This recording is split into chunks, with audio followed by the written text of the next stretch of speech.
Iya. Halo, selamat siang Pak Ami. Iya. Selamat siang. Iya Pak Ami. Saya perkenalkan, nama saya Dimas dari Bang Pak. Ada apa Mas? Boleh minta waktunya 2 menit sebentar aja Pak. Saya ada kabar gembira buat Pak Ami. 2 menit ya? Iya, monggo. Begini Pak, ceritanya saya ingin menawarkan ada produk kami yang terbaru, credit card platinum kami untuk Bapak. Kebetulan Bapak yang terpilih jadi calon nasabah kami. Cashback, melakukan pencairan dana tunai 30 juta 2 hari Pak pencairannya. Gimana Pak? Bapak tertarik? Apalagi ini belum ada bebasan annual fee tahunannya Pak. Baik. Sebelumnya saya boleh tanya dulu ya? Boleh Pak? Nggak masalah ya? Baik. Mas Dimas Muslim? Saya, iya Pak, betul Pak. Muslim ya, Alhamdulillah ya. Kita sama-sama Muslim. Iya Pak. Mas Dimas pernah dengar nggak tentang riba? Iya, pernah dengar. Pernah dengar ya? Iya. Pernah kebayang bahaya riba nggak? Bahaya riba? Iya tahu Pak. Mungkin pernah dengar hadisnya atau ayat Qur'annya? Pak, Pernah. tapi Pak, bagaimana? Masih tertarik Pak dengan kartu kredit platinum kami Pak? Nanti kita lanjutkan. Saya boleh cerita dulu? Ya, boleh. Ya. Jadi gini Mas Dimas. Coba Mas Dimas bayangkan kalau ada orang yang berzina sama ibunya. Kira-kira respon masyarakat gimana? Semua orang sepakat jelek ya.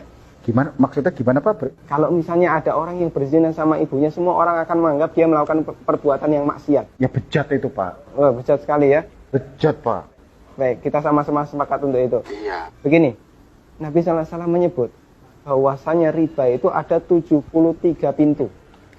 Pintu yang paling ringan, kata Nabi SAW, dosa riba itu seperti berzina sama ibunya, Mas.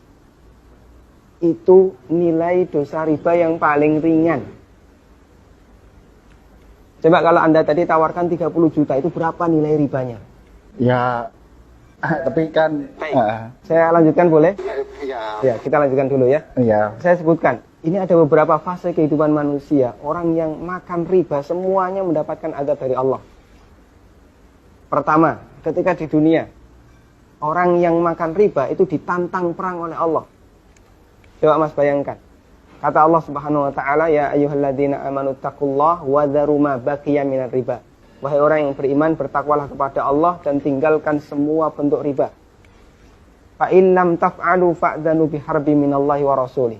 Kalau kamu masih ngeyel, enggak mau meninggalkan riba, umumkan perang dengan Allah dan Rasulnya.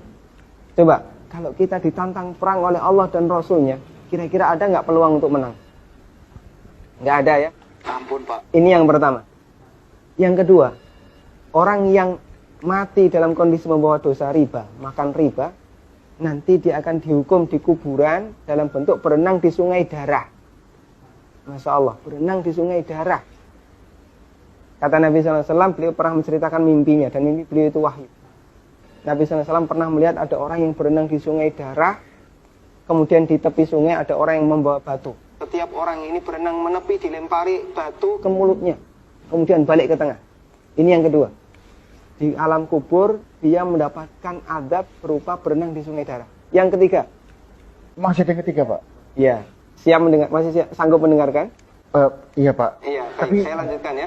Iya Pak. Yang ketiga. Ketika orang ini dibangkitkan oleh Allah dari alam kubur, dia dibangkitkan dalam kondisi sempoyongan, Mas. Allah Subhanahu wa taala bercerita, alladzina ya'kuluna riba la yaqumuna illa kama yaqumul ladzi yatakhabbathu syaitan minal mas. Orang yang makan riba, mereka akan dibangkitkan pada hari kiamat dalam kondisi sempoyongan seperti orang yang kerasukan. Iya Pak. Artinya yang lain berjalan normal, dia sendiri sempoyongan. Menyakitkan. Kemudian yang keempat, tadi sebelum hisab ya, ketika dia dibangkitkan sebelum hisab, dia sudah disiksa. Yang keempat, setelah dihisab, orang yang makan riba itu kan makan harta haram ya. Iya Pak. Makan harta haram, Pak. kita sepakat itu. Kalau kemudian daging kita tumbuh dari sesuatu yang haram, berhak nggak dapat surga?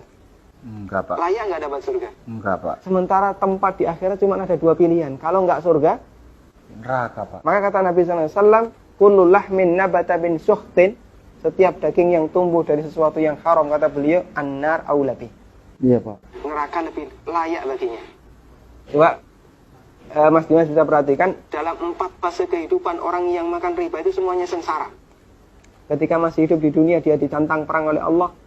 Ketika mati, dia berenang di sungai darah. Iya Pak. ketika dibangkitkan dalam kondisi sempoyongan, setelah hisab dia ditempatkan di neraka. Iya Pak. Masya Allah. Masih ada tawaran yang lain? Ampun Pak. Masih dilanjutkan?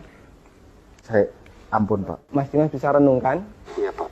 beberapa poin yang tadi saya sampaikan. Iya Pak. Nanti kalau misalnya ada sesuatu yang belum jelas, tidak masalah, hubungi saya lagi. Iya Pak. Kita akan lanjutkan diskusi tentang riba. Iya Pak. Bisa? Bisa Pak. Ya, terima kasih ya. Assalamualaikum. Waalaikumsalam.